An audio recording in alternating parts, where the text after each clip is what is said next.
Bismillahirrahmanirrahim. Assalamualaikum warahmatullahi wabarakatuh. Saya Muhammad Ridho dengan nomor induk mahasiswa 2010102007. Di sini saya akan menjelaskan materi tentang hakikat ikhlas dan syirik. Terima kasih. Saya akan menjelaskan materi tentang hakikat ikhlas dan syirik. Ikhlas merupakan perkara besar dalam agama ini. Salah satu pilar utama diterimanya suatu amal. Ikhlas tidak sama dengan kerelaan hati. Syekh Muhammad Shalih Al-Munajjid menjelaskan bahwa secara bahasa kata ikhlas itu diambil dari kata kerja akhlasa yukhlisu dengan bentuk masdarnya yaitu ikhlason, yang berarti menjadikan sesuatu menjadi murni dan tidak tercampuri sesuatu yang lain. Sedangkan secara syar'i, para ulama memberikan beragam definisi. Yang terpenting adalah sebagai berikut. Menurut Imam Ibnu Qayyim rahimahullah berkata, ikhlas adalah mengarahkan tujuan ketaatan hanya untuk Allah Subhanahu wa taala. Kemudian menurut Imam Al-Jurjani berkata, ikhlas adalah memurnikan hati dari segala noda yang mencampuri kemurnian hati tersebut. Kalau kita perhatikan dalam Al-Qur'an dan As-Sunnah atau Quran dan hadis, banyak terdapat ayat dan hadis yang memerintahkan kepada kaum muslimin untuk berbuat ikhlas, yaitu untuk ikhlas kepada Allah Subhanahu wa taala dalam melakukan ketaatan dan menjauhi kemaksiatan. Di antaranya terdapat dalam Quran surah Al-Bayyinah ayat 5 yang berbunyi, A'udzu billahi minasyaitonir rajim. Bismillahirrahmanirrahim. Wa ma umiru illa liya'budullaha mukhlishina lahuddin hunafa'a wa yuqimus salata wa yu'tuz zakata wa dzalika dinul qayyimah. Yang artinya, padahal mereka hanya diperintah menyembah Allah dengan ikhlas menaatinya semata-mata karena menjalankan agama, dan juga agar melaksanakan sholat dan menunaikan zakat, dan yang demikian itulah agama yang lurus atau yang benar. Kemudian di dalam hadis, yaitu tentang hadis niat dari Umar ibnu Khattab radhiyallahu an, Rasulullah SAW bersabda, sesungguhnya semua amalan itu tergantung pada niat, dan setiap orang hanya mendapatkan sesuai apa yang diniatkannya. Hadis riwayat Al-Bukhari dan Muslim. Ikhlas ini menduduki posisi sangat penting dalam kehidupan kaum muslimin hingga sampai pada tingkat darurat, sehingga tidak seorang muslim pun kecuali membutuhkan ikhlas.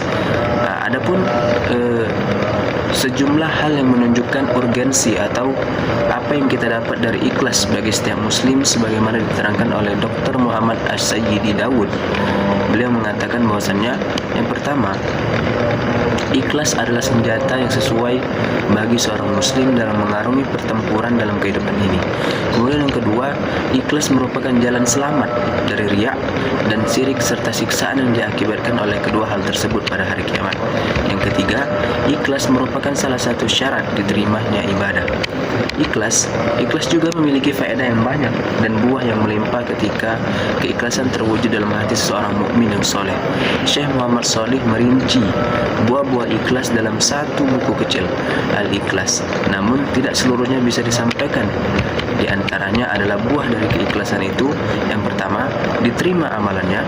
Kedua, mendapatkan pahala dan mengubah kebiasaan dan perbuatan mubah menjadi ibadah yang bernilai tinggi. Kemudian yang ketiga, dosa-dosa dapat diampuni.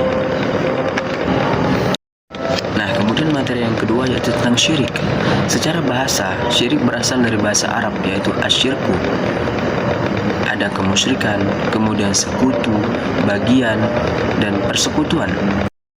Secara istilah, syirik adalah perbuatan, anggapan, atau itikat menyekutukan Allah SWT dengan yang lain, seakan-akan ada yang maha kuasa di samping Allah SWT.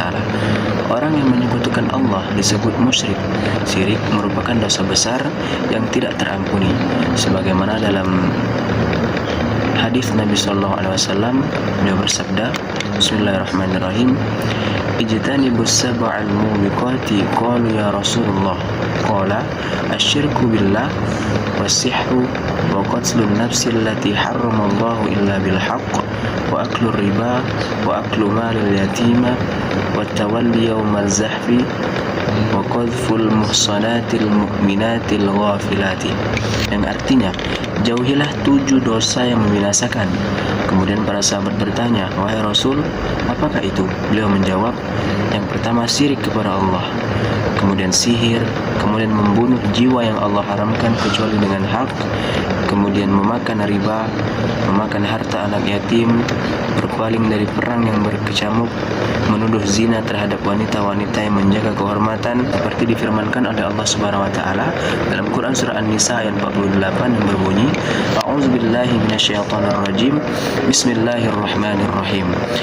Innallaha la yaghfiru an yushraka bihi wa yaghfiru ma duna dzalika liman yasha. Wa man yushrik billahi faqad iftara ithman 'azima.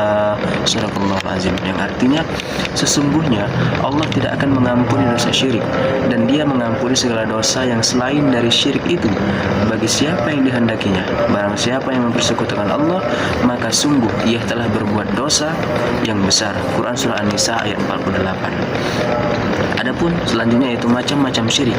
Syirik ini terbagi menjadi macam, yakni syirik akbar atau syirik besar, atau juga disebut dengan syirik jali, syirik nyata. Dan kemudian yang kedua adalah syirik asghar atau syirik kecil, atau juga sering disebut dengan syirik kafi, syirik samar-samar. Syirik akbar atau syirik besar disebut syirik akbar atau syirik jali jika melakukan perbuatan yang jelas-jelas menganggap ada Tuhan-Tuhan lain selain Allah Subhanahu wa taala, dan Tuhan-Tuhan itu dijadikan sebagai tandingan di samping Allah Subhanahu wa taala, menganggap ada sesembahan selain Allah Subhanahu wa taala, menganggap Tuhan mempunyai anak, atau segala perbuatan yang mengingkari kemahakuasaan Allah. Oleh karena itu mereka disebut musyrik, sehingga perlu dimurnikan ketauhidannya. Kemudian yang kedua adalah syirik asghar. Syirik asghar atau syirik kafi ialah perbuatan yang secara tersirat mengandung pengakuan ada yang kuasa di samping Allah Subhanahu wa taala. Misalnya, pernyataan seseorang, jika seandainya saya tidak ditolong oleh dokter itu, saya pasti akan mati. Pernyataan seperti ini menyiratkan seakan-akan ada pengakuan bahwa ada sesuatu yang berkuasa selain Allah Subhanahu wa taala. Seorang mukmin yang baik dalam peristiwa seperti tersebut akan berkata, seandainya tidak ada pertolongan Allah melalui dokter itu, saya pasti akan mati. Mungkin itu saja penjelasan tentang hakikat ikhlas dan syirik dari saya. Kurang dan lebih saya mohon maaf, pada Allah saya mohon ampun. Wabillahi taufiq wal hidayah. Wassalamualaikum warahmatullahi wabarakatuh.